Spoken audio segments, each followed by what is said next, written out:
As things in F1 start taking a very awkward turn, all the teams have now decided to fire out an exit strategy to bring their respective teams to the top. The recent race at Monaco was an absolute thriller. However, there has also been some thrilling speculations about what lies ahead. Stay tuned till the end and find out more about it. Welcome back, everyone. In today's video, we'll be looking at one of the most unexpected news that F1 would ever have heard. Make sure to hit that like button and subscribe to this channel to learn more. Also, turn on the post notifications to never miss out on any of the important updates in this channel and the world of F1. Stay tuned till the end to find out 3 drivers who may replace him. The McLaren boss seems to be having very bad news for Daniel Ricciardo. From what it looks like, there seems to be some inconsistency with his position in the team. Though this is a piece of very bad news for him, from the team's perspective, it may be a very good opportunity for them to get started for a new season and make themselves better. This season, Daniel has only been able to manage a single-point finish. This is one of the major reasons why we've been noticing some major issues between him and the McLaren team. The boss, Zak Brown, has therefore not at all been impressed with his performance, which then led to the chances of Daniel getting replaced. Let's find out the 3 possibilities which exist that could potentially replace Daniel from McLaren. McLaren's MCL36 is a very good vehicle that has a lot of capabilities. From all the resources that McLaren has, they have been able to make a very good machine that could bring in the standards the team expects them to get. Even though the recent issues of porpoising have been plaguing a lot of other teams, McLaren has not been doing that bad in terms of the car quality and reliability. Well, if the car is good and the team is strong, but no points are being accumulated, how much trouble does that mean for Daniel? Even though Ricciardo has been in Formula 1 for a long time, his experience seems to not be playing a huge role in helping him save his position with the team. From what we can see, it looks like he's not able to acclimatize with the car in the manner the team would want him to blend with it. This is the major issue being faced by the driver and the team, which needs to come to a resolution. Though a very radical one, McLaren seems to have come to an understanding of the decisions they must take, and that involves replacing Daniel Ricciardo. While he was in Red Bull, Daniel displayed a very good skill behind the steering wheel and was able to win 5 teams of the 7 he represented the Bulls. This was also the peak of his career, as after that we certainly did start seeing some major lapses. As soon as Verstappen came into the team, he realized that he might not be the best for them. This was when he moved to the next team, Renault. The car was not as great as he would have wanted, and he might not have been able to get the wins he was expecting to get. After this, in 2021, he moved to McLaren. His past gave the teams a lot of expectations, and from what we can understand, it looks like he was not at all getting accustomed to such drastic changes in his career. Unfortunately, as another year passed, it also became evident that he was not able to cope and was losing places as a result of these uncertainties.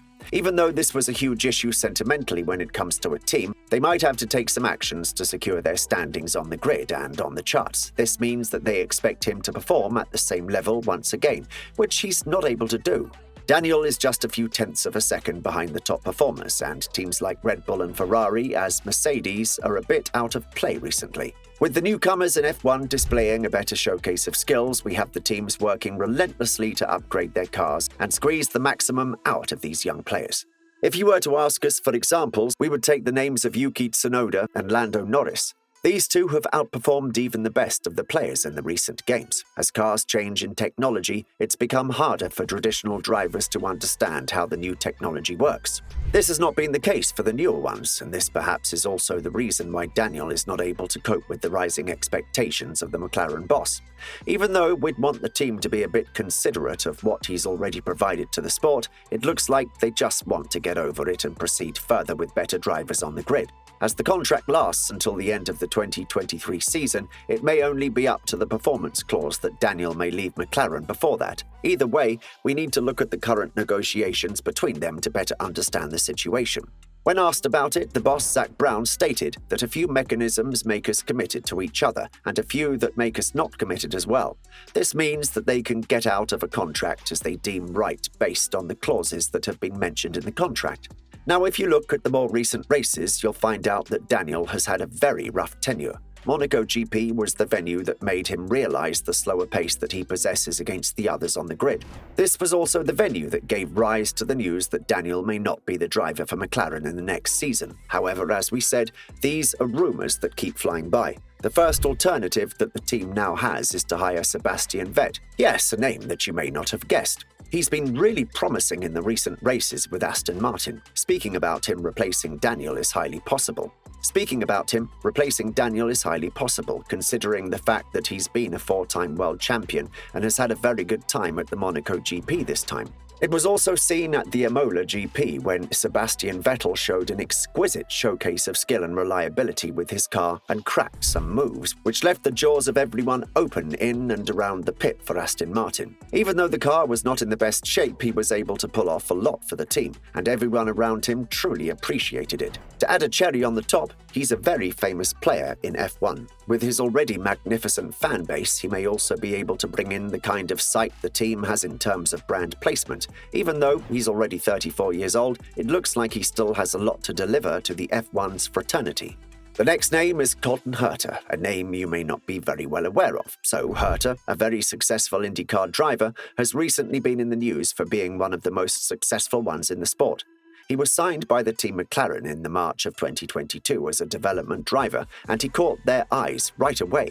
This means that this was a golden deal for Zak Brown. Slowly and steadily, the team's interest in the driver started to reach sky high, and things went on to become very reliable, at least for McLaren as they look at it. The ambiguity we see here is that he's not proven his worth yet, which practically will only be possible if given a chance to be in this league. And we think that Zak Brown, being heavily impressed by him, he may get a chance to venture into this sport as well and be part of one of the premier sports in the world. On the list at number 3 is Pierre Gasly, a pretty famous individual who yet again has been very promising in the recent races. Even though he had a pretty rough start with Red Bull in 2019, things changed for the French driver as soon as he got into the AlphaTauri. He's one of the highest-rated drivers, and you may not bet against him that easily if you've seen him drive. He's currently in a 2-year contract with AlphaTauri, and hence an inconsistency remains for this player joining the McLaren as they move over Daniel. On the bright side, however, it looks like Red Bull has been very lenient with the drivers who prefer moving to other teams. This gives McLaren high hopes.